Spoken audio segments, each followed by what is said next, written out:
Hello दोस्तों, तो आइए एक बार फिर से मिल के पता लगाते हैं कि कवि क्या कहना चाहता है।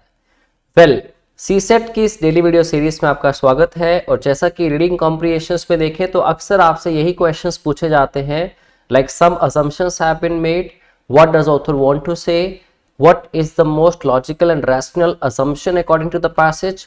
तो कुछ ऐसे ही क्वेश्चंस के साथ I am back with one more task of reading comprehension. Let us go through the paragraph and see what the questions are asked और उनका क्या करेक्ट आंसर होगा। चलिए दोस्तों, स्टार्ट करते हैं आज की क्लास। अगर पैसेज को पढ़ें तो बिगिनिंग में लिखा है India has tremendous potential for solar energy. सबसे पहली बड़ी इंपॉर्टेंट बात कि इंडिया के पास बहुत ज्यादा अमाउंट में, tremendous means massive amount of potential for solar energy. तो यहां बात सोलर एनर्जी की या टोटली एनर्जी की होने वाली है। वी ऑल रियलाइज दैट, हम सबको पता है, we have to stop burning fossil fuels to meet our energy needs. तो पता सबको है, करता कौन है, that's a different point.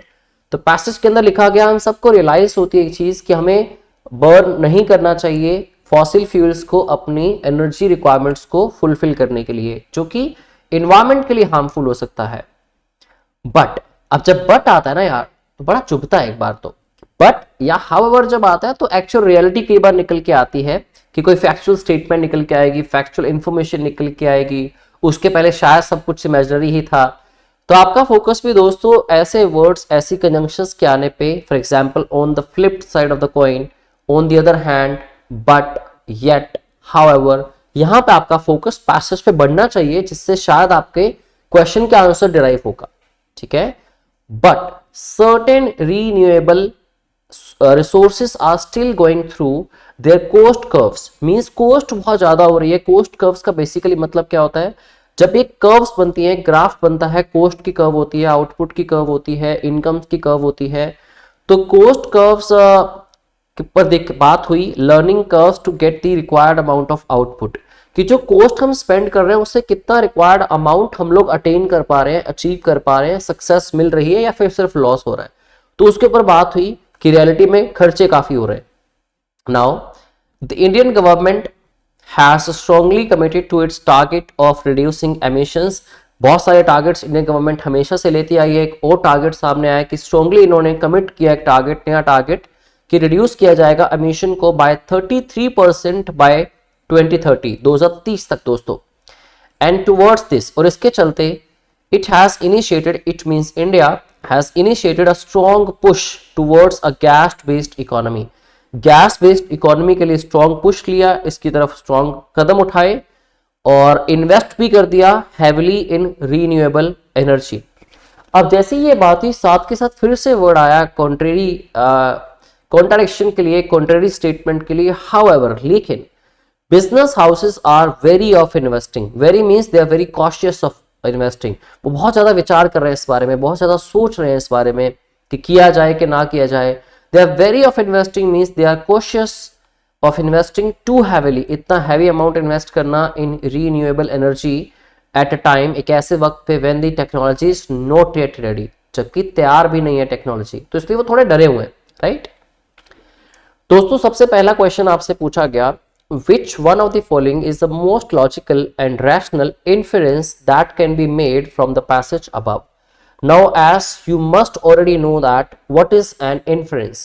Inference is something like after reading a piece of passage or after getting to know about something, what your intuition says about the fact कि क्या एक अंदाजा आप लगाते हैं, आपकी सिक्स सेंस क्या कहती है कि कौन सी चीजें ठीक हो सकती हैं, कौन सी प्रेडिक्शन ठीक हो सकती है, कौन सी स्टेटमेंट ठीक हो सकती है एक सिचुएशन को ओवरऑल पढ़ने या जानने या सुनने के बाद, राइट। जिसका कि शायद डायरेक्टली मींस एक्सप्लिसिटली प्रूफ भी गिवन ना हो उस पूरे के पूरे पैराग्राफ के अंदर, स्टिल उसको हम बुलाते हैं इन्फरेंस। देखते हैं क्या चार इन्फरेंसेस बनाई गई, क्या चार स्टेटमेंट्स गिवन है। So the first one is India's commitment to reduce emissions by 33% is unlikely to be achieved. दोस्तों कहीं पे भी आपको ऐसा नहीं लग रहा था, साफ कहा गया कि इंडिया ने स्ट्रांगली कमिट किया है कि वो ऐसा करेंगे, जिसके लिए उन्होंने स्टेप्स भी उठाए, गैस बेस्ड इकोनॉमी पे इवन बहुत ज्यादा हाई इन्वेस्टमेंट्स भी कर दी हैं।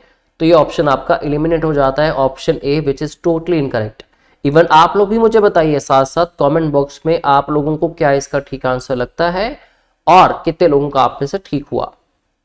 Well option B says India should import gas, India को गैस इंपोर्ट कर लेनी चाहिए rather than invest in renewable sources. अब इन्वेस्ट कर दिया इंडिया ने, और गैस क्यों इंडिया इंपोर्ट करे, वैसे भी स्टार्टिंग में ही कहा गया कि India has tremendous potential of solar energy, तो इंडिया खुद भी इनिशिएट कर सकता है, वो गैस को इंपोर्ट करता रहेगा, कब तक करेगा, राइट। तो option B is incorrect. C option getting renewable sources to market too soon may be costly, कि सिर्फ जल्दी लेके आना कॉस्टली होगा, बात डेफिनेटली हुई थी कि एनर्जी सोर्सेस पे बहुत पैसा लगता है, बहुत हैवी इन्वेस्टमेंट चाहिए, बट बहुत जल्दी लेके आना कॉस्टली पड़ेगा, that is not something to be true, ठीक है। Neither you found some factual statement regarding this in the passage nor could you like me infer this like that, कि नहीं बहुत जल्दी लाएंगे तो कॉस्टली पड़ेगा, लेट लाएंगे तो सस्ता पड़ेगा, ऐसा थोड़ी होता है यार। अब ऑप्शन डी ही आपके पास बचता है और इसको पढ़ भी लीजिए एक दफा। India should put more efforts in exploration of natural gas, ठीक है। जबकि इन्होंने बी ऑप्शन में कहा था इंपोर्ट कर लेना चाहिए, डी ऑप्शन बिल्कुल करेक्ट है, क्योंकि इंडिया रीन्यूएबल एनर्जी सोर्सेस में इन्वेस्ट कर रहा है, एमिशन को कम करना चाह रहा है, तो डेफिनेटली इंडिया को थोड़े और एफर्ट मारने चाहिए, एक्सप्लोरेशन करनी चाहिए नेचुरल गैसेस की, ठीक है। तो option D will be absolutely correct to this question. अब आगे एक और क्वेश्चन दोस्तों आपसे पूछा गया, अब इसमें क्या किया गया, असम्पशंस बनाई गई हैं, ठीक है, जो थोड़े फैक्चुअल स्टेटमेंट्स आपको गिवन है। असम्पशन क्या होती है, you assume something, something is directly set, explicitly set, और some example of it is given in the passage, accordingly आपको क्या लगता है क्या बात कहना ठीक होगा। वेल फर्स्ट असम्पशन है governments often provide inefficient and costly subsidies for technologies that may not be ready in the near future, कि जो टेक्नोलॉजी शायद जो रेडी भी नहीं होंगे नियर फ्यूचर में, उसके लिए गवर्नमेंट इनइफेक्टिव और कॉस्टली सब्सिडीज देती है। दोस्तों ना तो यहाँ पे गवर्नमेंट की तरफ से कोई सब्सिडी या कोई सब्सिडी की कॉस्ट पे या इनएफिशिएंसी पे बात हुई, सब्सिडी वर्ड तक नहीं आया, लोन वर्ड नहीं आया, क्रेडिट वर्ड नहीं आया, तो पहला ऑप्शन तो डेफिनेटली इनकरेक्ट है। We didn't get any of the ideas regarding this option, right. एक सिंगल वर्ड से भी आपको कोई आइडिया नहीं मिल सकता इसका। लेकिन आप on the other and second option को पढ़ें दोस्तों, दोनों भी गलत हो सकती हैं, कोई एक करेक्ट भी हो सकती है according to the codes given below. तो India's commitment of reducing emissions by 33% by 2030 shall be on the basis of gas based economy, definitely true, clearly mentioned in the passage as well, कि India ने इसीलिए बहुत steps उठाए हैं इसके towards, एक heavy push लिया किसके टुवर्ड्स, गैस बेस्ड इकोनॉमी में, और आगे रीन्यूएबल एनर्जी सोर्सेस में हैवी इन्वेस्टमेंट भी करी, ऐसा आपके पैसेज में क्लियरली मेंशन था, एक्सप्लिसिटली लिखा था। तो अगर फर्स्ट गलत है ये भी निकाल दीजिए, ये भी निकाल दीजिए, और ये भी आंसर आ गया आपका option B, only 2 is correct.